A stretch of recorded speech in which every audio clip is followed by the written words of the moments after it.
Ron Paul, the insurgent, a powerful force in the first contests with an army of young voters. We are dangerous to the status quo in this country. Texas Congressman Ron Paul.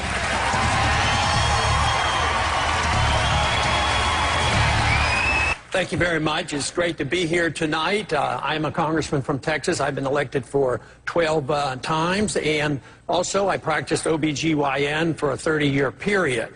I've also served 5 years in the military, and I'm the only U.S. veteran on this stage tonight.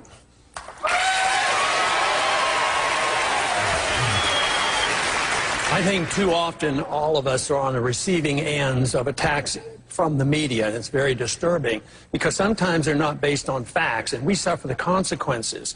You know, sometimes it reminds me of this idea of getting corporations out of running campaigns, but what about the corporations that run the media? I mean, they're always in charge. I think our responsibility is sorting facts and fiction. The people have to sort this out, but I think setting standards are very important, and I'm very proud that my wife of 54 years is with me tonight. We're in a state with 9.9% unemployment. And Jane asked this question. List 3 or more specific programs that will put American people back to work. Congressman Paul, I want to begin with you. Do you believe we need specific federal programs to put the American people back to work? Well, most of the things the federal government could do to get us back to work is get out of the way. I'd like to name. I'd like to see the federal government have a sound currency. That creates a healthy economy. I would like to see massive reduction of regulations. I would like to see income tax reduced to near zero as possible. And that is what we have to do. We have to get the government out of the way. We have to recognize why we have unemployment. And it comes because we have a deeply flawed financial system that causes financial bubbles. The bubbles burst and you have the unemployment. Now, the most important thing to get over that hump that was created artificially by bad economic policies is to allow the correction to occur. You have to get rid of the excessive debt. You have to get rid of the malinvestment. And you don't do that by buying the debt off the people who were benefiting from it. So we, the people, shouldn't be stuck with these debts on these mortgage derivatives and all. We need to get that behind us, which means the government shouldn't be doing any bailout. So most of the things to improve the environment is getting the government out of the way and enforce contract laws and enforce bankruptcy laws. Let's stay on the economy and let's stay on the South Carolina experience all you gentlemen have had. As you know, and as this audience reflects, this is a state incredibly proud of its military tradition and incredibly proud of its veterans. Many of those veterans who have served post 9/11, served honorably in Iraq and Afghanistan, are coming back to a terrible economy. Right now, unemployment rate for post 9/11 veterans aged 18 to 24 is at 22%. Congressman Paul, to you first, sir. Should the federal government be specifically targeting that part, or veterans coming back saying the unemployment rate is so high among that subgroup that the federal government should offer a tax incentive to employers or take other steps to help them, to incentivize the economy, to help them get jobs? To some degree, but you really want to make the environment, the economy healthy for everybody and not designate special places. But to help them out to come back is probably necessary on some occasions now. But we have to think about how serious our problems are here, because we faced something much, much greater after World War II. We had 10 million came home all at once. But what did we do then? There were some of the liberals back then that said, oh, we have to have more work programs and do this and that, and they thought they would have to, do everything conceivable for those 10 million. They never got around to it because they came home so quickly. But you know what the government did? They cut the budget by 60%. They cut taxes by 30%. By that time, the debt had been liquidated, and everybody went back to work again. You didn't need any special programs. So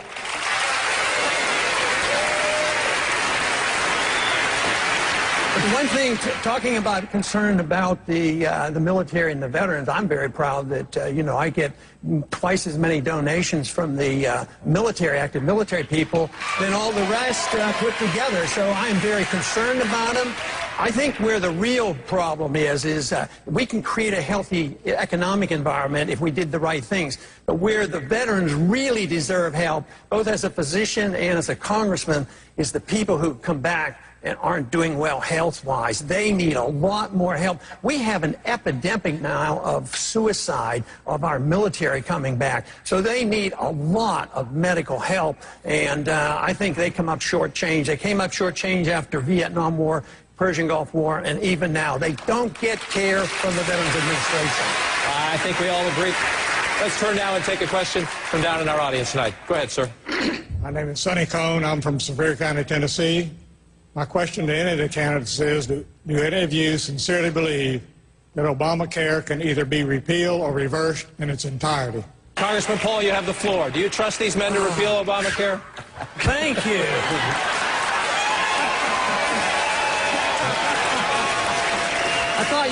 I thought maybe you were prejudiced against doctors and a doctor that practiced medicine in the military or something.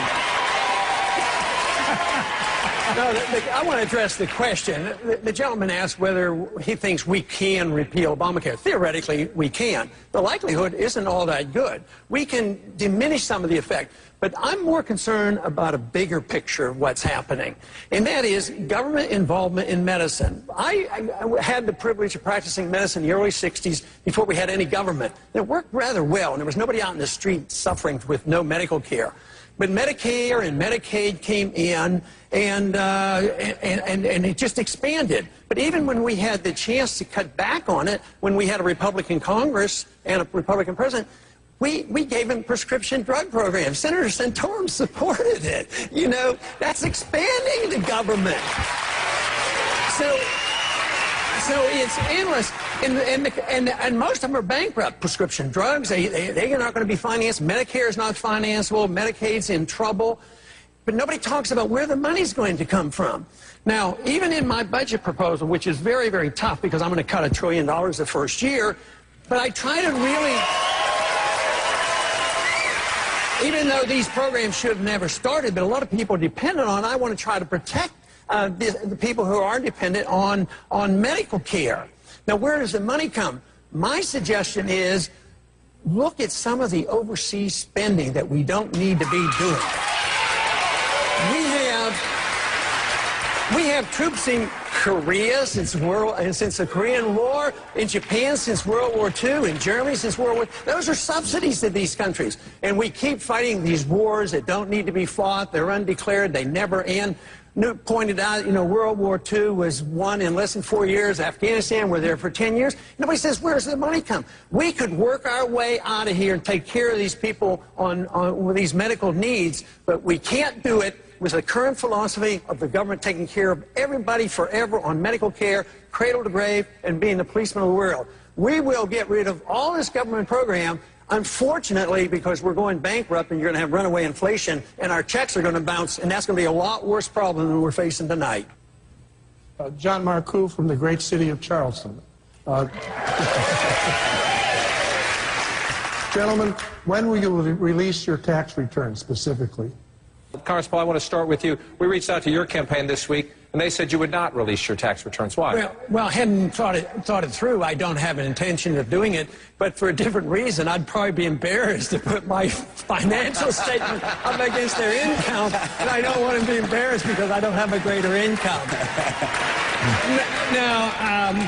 I mean, it may come to that, but right now I have no intention of doing that. I think with our financial statements, congressional financial statements, I think you know more about me than I know about myself. That's how my wife found out so much about what we were doing, you know, from my financial statement. Now, I don't think people need that because nobody's challenging me because I have no conflict of interest and I don't even talk to lobbyists and I don't take that kind of money. So there's no conflict.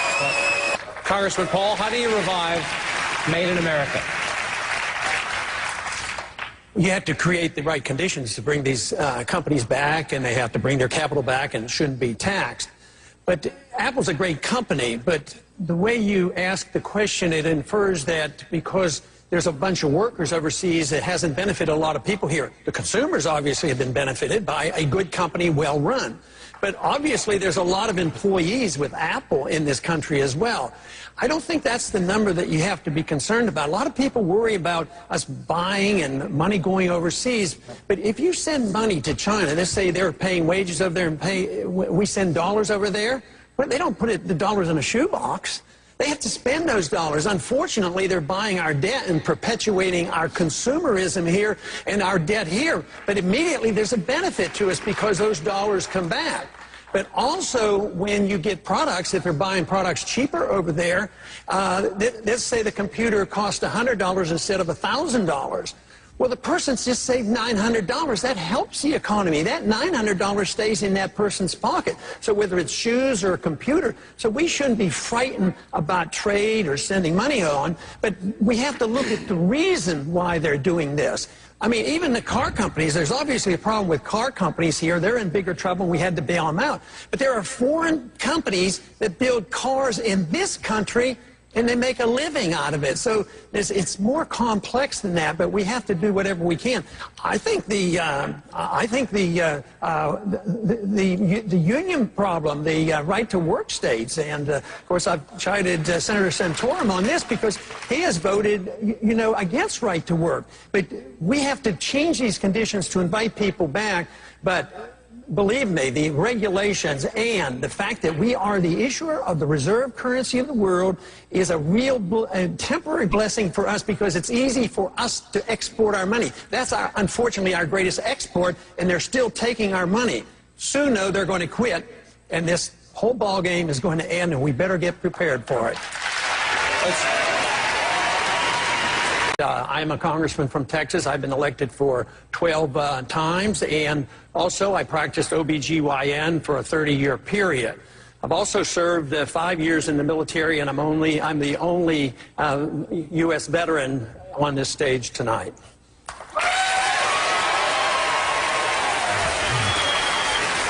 I think too often all of us are on the receiving ends of attacks from the media, and it's very disturbing because sometimes they're not based on facts, and we suffer the consequences.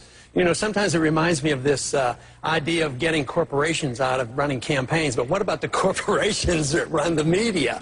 I mean, they're always in charge. I think our responsibility is sorting facts and fiction. The people have to sort this out, but I think setting standards are very important, and I'm very proud that my wife of 54 years is with me tonight. We're in a state with 9.9% unemployment. And Jane asked this question. List 3 or more specific programs that will put American people back to work. Congressman Paul, I want to begin with you. Do you believe we need specific federal programs to put the American people back to work? Well, most of the things the federal government could do to get us back to work is get out of the way. I'd like to name.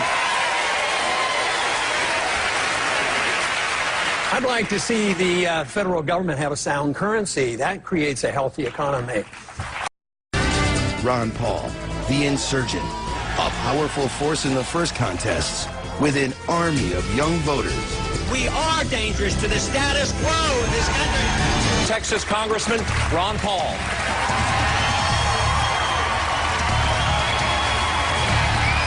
Thank you very much. It's great to be here tonight.